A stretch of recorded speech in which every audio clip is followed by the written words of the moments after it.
Hi, this is Gayle from BERNINA of Naperville, and I am so excited to tell you about something fun, fast, and friendly. That's right, embroidered greeting cards right in the hoop.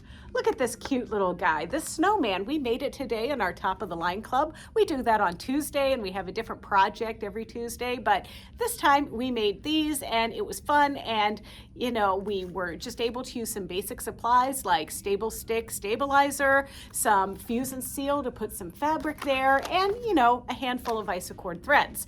Now, don't worry about the supplies because there is a handout associated with this video that you can find right in the description, and you can just download that and click to all of the links and things that you need. We carry all of the stuff at BERNINA of Naperville. So in this video, I'm going to show you how to make this card right here because Hanukkah starts on December 18th, so we better get started on that. So enough talking, let's go over and see what we need to do.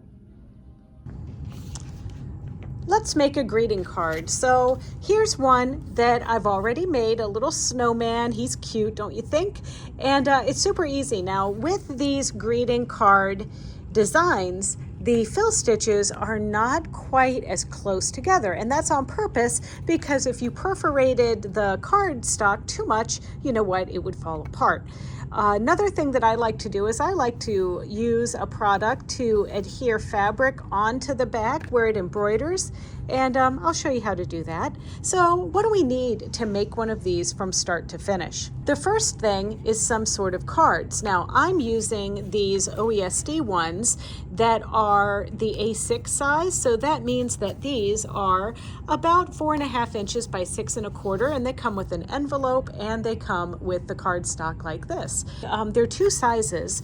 There is the A6, which is the 4.5 by 6 1/4, and then there is A7, which is about 5 by 7. And lucky in the files that you get on these various different designs, you actually get a size small or a size large, depending on if you're using that A6 or that A7 card.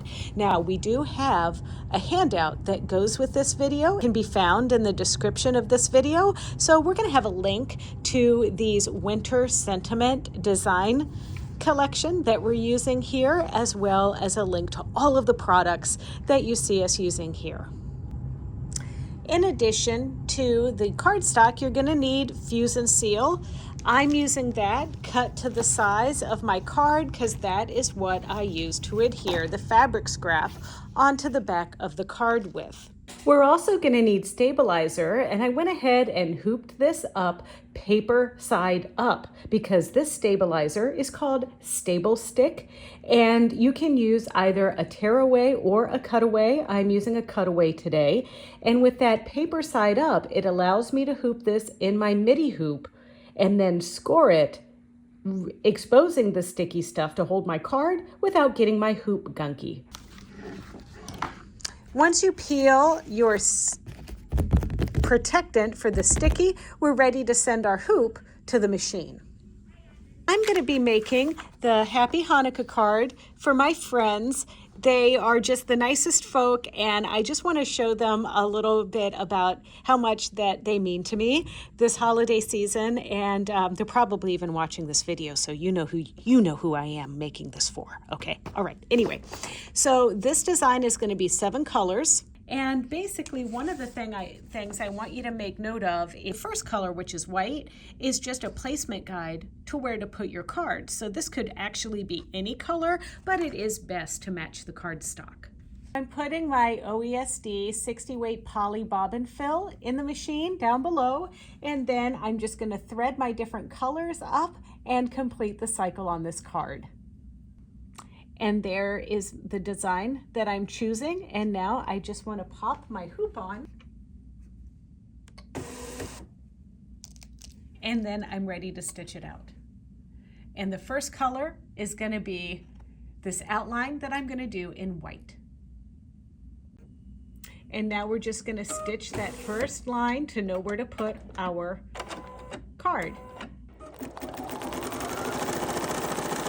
And then I'm going to place this right in between those stitched lines. And one of the things that you might want to keep in mind is when you're doing a design like this, you may want to use your thread up command, which is that external needle up down button to pull your thread up. I'm using the 880, and on the 880, it's going to cut my tails after it gets started, but you might need to cut your tails on yours if you're using a 5 through a 7 series machine.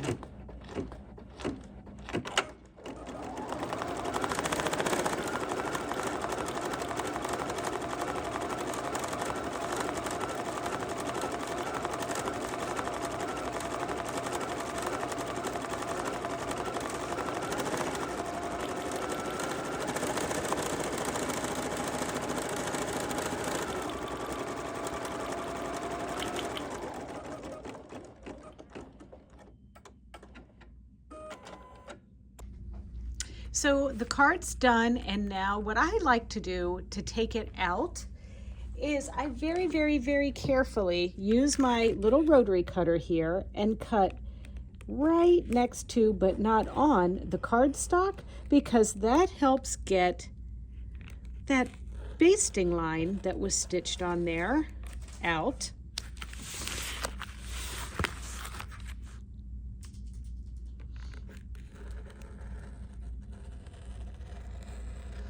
And then I'm just going to gently pull this back so I can cut the area back here, obviously, still not wanting to cut the cardstock.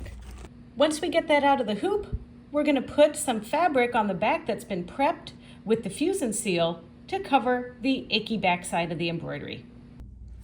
And so I've cut it a little bit larger than this, but you can see here, there's my fusion seal, is exactly the size of the card. So I'm going to use my pinking shears, and these are the greatest. They are Joe Vecchiarelli's 9-inch pinking shears. Now, the nice thing about these is they never need to be sharpened.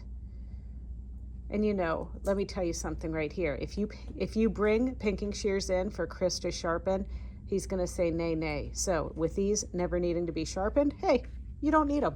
All right.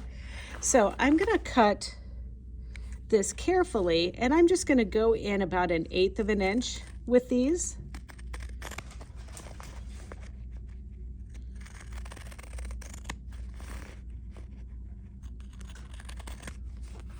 And then just make that cute little cut like that. And then we're going to do the same on this side.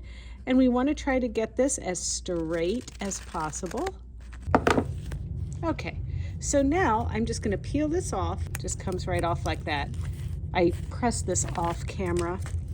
And then we're going to put this on the back like this, just covering that embroidered area. And we're going to press that with the iron, no steam. Now this is ready to be for me to write on it, get it in the envelope, and send it on its way. All right, are you ready to do this? And I don't want you to stress out. Do you know why? Because it's very trendy right now to send Happy New Year cards to everyone if you can't keep up with all of the holidays. I mean, you know, I'm getting a little stressed myself. All right, enough talking. Don't forget, if you want to see more tutorials like this one, or maybe not like this one, check out our Bernina of Naperville YouTube channel. It's easy. It's youtube.com/Bernina of Naperville, and there you can like, comment, and subscribe. Happy holidays. They only come once a year.